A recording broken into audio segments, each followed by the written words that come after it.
পশ্চিমবঙ্গের রাজনীতিতে এক অভূতপূর্ব মোড়। নির্বাচনের ফলাফল ঘোষণার পর থেকেই উত্তপ্ত হয়ে উঠেছে বাংলার মাটি। একদিকে গেরুয়া শিবিরের জয়ের উল্লাস, অন্যদিকে রাজ্যের সংখ্যালঘু মুসলিম সম্প্রদায়ের মনে দানা বাঁধছে গভীর আশঙ্কা। বিজেপি নেতা শুভেন্দু অধিকারী একটি বক্তব্য পুরো ভারতের রাজনৈতিক সমীকরণকে নাড়িয়ে দিয়েছে।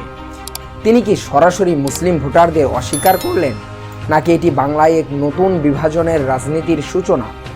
আজকের বিশেষ প্রতিবেদনে আমরা বিশ্লেষণ করব বিজেপির অধীনে কেমন হতে যাচ্ছে পশ্চিমবঙ্গের মুসলিমদের ভবিষ্যৎ। ভিডিওটি শেষ পর্যন্ত দেখুন, কারণ আজ আমরা পর্দার পেছনের এমন কিছু তথ্য ফাঁস করব যা হয়তো আপনি অন্য কোথাও শোনেননি। ফলাফল প্রকাশের পর শুভেন্দু অধিকারী যে ভাষার আক্রমণাত্মক বক্তব্য দিয়েছেন তা গণতান্ত্রিক কাঠামোয় বিরল। তিনি সাফ জানিয়েছেন তিনি শুধুমাত্র হিন্দু এবং অন্যান্য নির্দিষ্ট ধর্মাবলম্বীদের ভোটে জয়ী হয়েছেন। মুসলিমদের অবদানকে তিনি তুড়ি মেরে উড়িয়ে দিয়েছেন। কিন্তু প্রশ্ন হলো, একজন জনপ্রতিনিধি কি এভাবে একটি নির্দিষ্ট সম্প্রদায়কে আলাদা করে দিতে পারেন?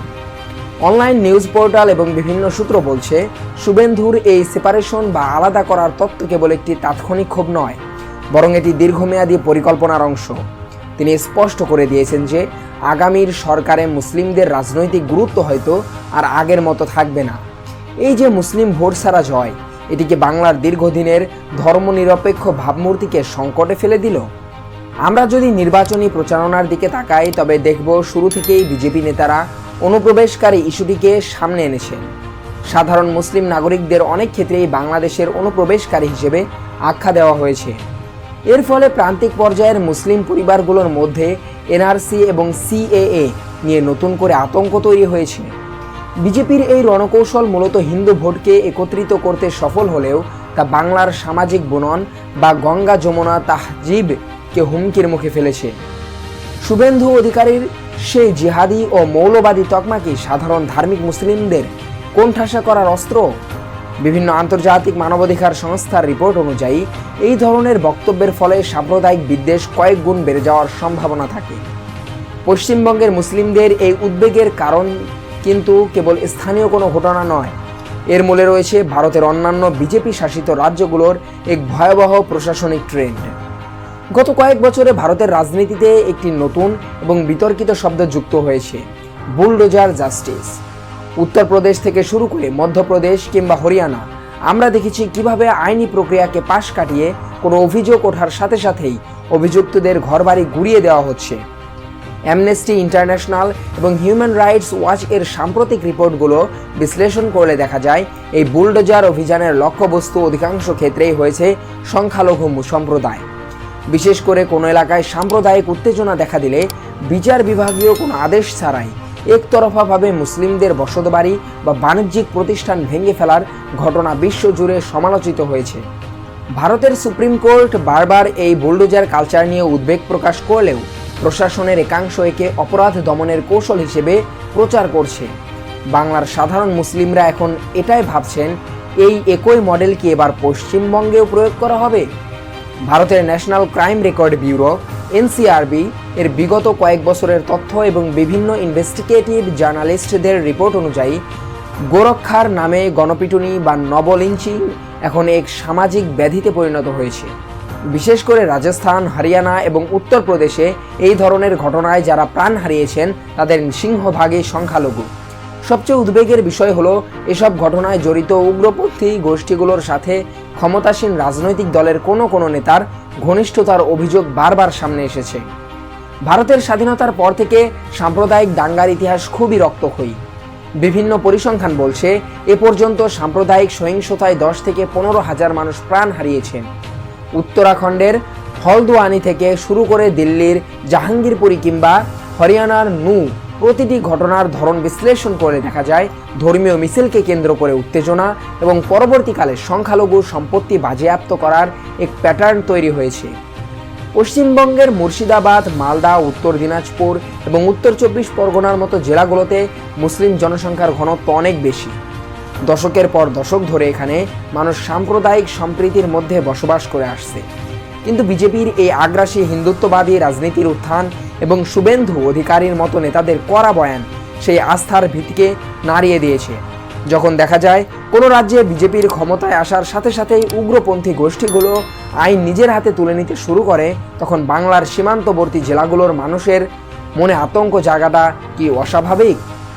বিজেপি কি পারবে উত্তরপ্রদেশ বা মধ্যপ্রদেশের সেই কঠোর ইমেজ থেকে বেরিয়ে এসে বাংলার সকল মানুষের ভরসা জয় করতে, নাকি বাংলার শান্ত পরিবেশেও আছড়ে পড়বে বুলডোজারের রাজনীতি?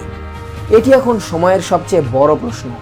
নির্বাচনের ফলাফল ঘোষণার 48 ঘন্টা পার হতে না হতেই গোটা পশ্চিমবঙ্গ যেন এক অশান্ত আগ্নেয়গিরিতে পরিণত হয়েছে। বিশেষ করে মুর্শিদাবাদ, মালদা এবং উত্তর 24 পরগনার মতো মুসলিম অধ্যুষিত জেলাগুলোতে উত্তেজনার পারদ এখন তুঙ্গে। বিভিন্ন আন্তর্জাতিক ও জাতীয় সংবাদ মাধ্যমের যেমন the Hindu, the Wire report অনুযায়ী ফলাফল ঘোষণার পরপরই শুরু হয়েছে নজিরবিহীন রাজনৈতিক প্রতিহিংসা। সবচেয়ে উদ্বেগের বিষয় হলো এবার লক্ষ্যবস্তু কেবল রাজনৈতিক দলগুলোর কার্যালয় নয়, বরং সাধারণ মানুষের জীবন জীবিকা কাণ্ড।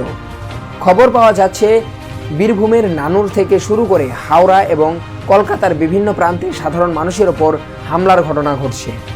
বীরভূমে একজন সংখ্যালঘু কৃষককে প্রকাশ্য দিবালোকে হত্যার অভিযোগ উঠেছে। মুর্শিদাবাদের ডোমগলে রাজনৈতিক কর্মীদের লক্ষ্য করে গুলি চালানোর ঘটনা পরিস্থিতিকে আরও জটিল করে তুলেছে। স্থানীয়দের অভিযোগ, বিজেপির বিজয় মিছিলে উস্কানিমূলক স্লোগান দিয়ে সংখ্যালঘু পাড়াগুলোতে ভীতি প্রদর্শন করা হচ্ছে। অনেক জায়গায় সাধারণ মুসলিমদের ছোট ছোট দোকানপাট এবং ব্যবসা প্রতিষ্ঠানে হামলা ও ভাঙচুর চালানো হয়েছে, যা কেবল রাজনৈতিক নয়, বরং একটি নির্দিষ্ট সম্প্রদায়কে আর্থিকভাবে পঙ্গু করে দেওয়ার চেষ্টা হিসেবে দেখা হচ্ছে।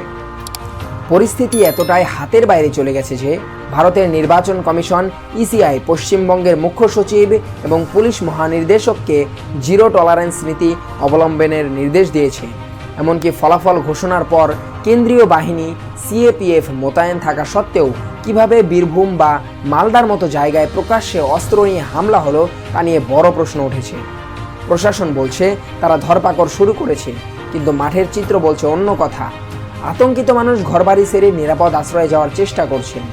এই যে ক্ষমতার মসনদে বসার আগেই জয়ের উন্মাদনায় এক পক্ষ অন্য পক্ষের উপর ঝাঁপিয়ে পড়ছে, এটিকে আগামীর 5 বছরের ট্রেলার।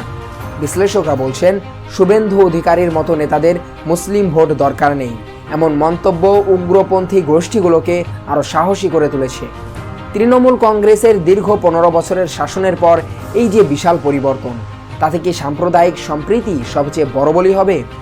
উত্তর 24 পরগনার হিঙ্গলগঞ্জ কিংবা মুর্শিদাবাদের ইসলামপুরে যা ঘটছে তা যদি এখনই নিয়ন্ত্রণ না করা যায়, তবে বাংলার ম্যাপে নতুন করে সাম্প্রদায়িক ক্ষত তৈরি হওয়ার সম্ভাবনা উড়িয়ে দেওয়া যাচ্ছে না। সাধারণ মানুষ এখন দুশ্চিন্তায়। আইনের শাসন কি আদৌ বজায় থাকবে, নাকি সংখ্যাগরিষ্ঠের দাপটে সংখ্যালঘুরা দ্বিতীয় শ্রেণীর নাগরিক হয়ে পড়বে? পশ্চিমবঙ্গের এই অস্থির পরিস্থিতি কেবল রাজনৈতিক সংঘাত নয়, বরং বাংলার দীর্ঘদিনের সামাজিক শান্তির জন্য এক চরম পরীক্ষা। পশ্চিমবঙ্গ চিরকালই সম্প্রীতির দেশ। নজরুল রবীন্দ্রনাথের এই বাংলার রাজনীতি কি শেষ পর্যন্ত ধর্মের কাছে হেরে যাবে? শুভেন্দু অধিকারীর এই আক্রমণাত্মক অবস্থান কি কেবল সাময়িক রাজনীতি, নাকি বাংলার মুসলিমদের জন্য এক কঠিন সময়ের হাতছানি? আপনার কি মনে হয় বিজেপির এই জয় কি পশ্চিমবঙ্গের সাম্প্রদায়িক স্থিতিশীলতাকে নষ্ট করবে?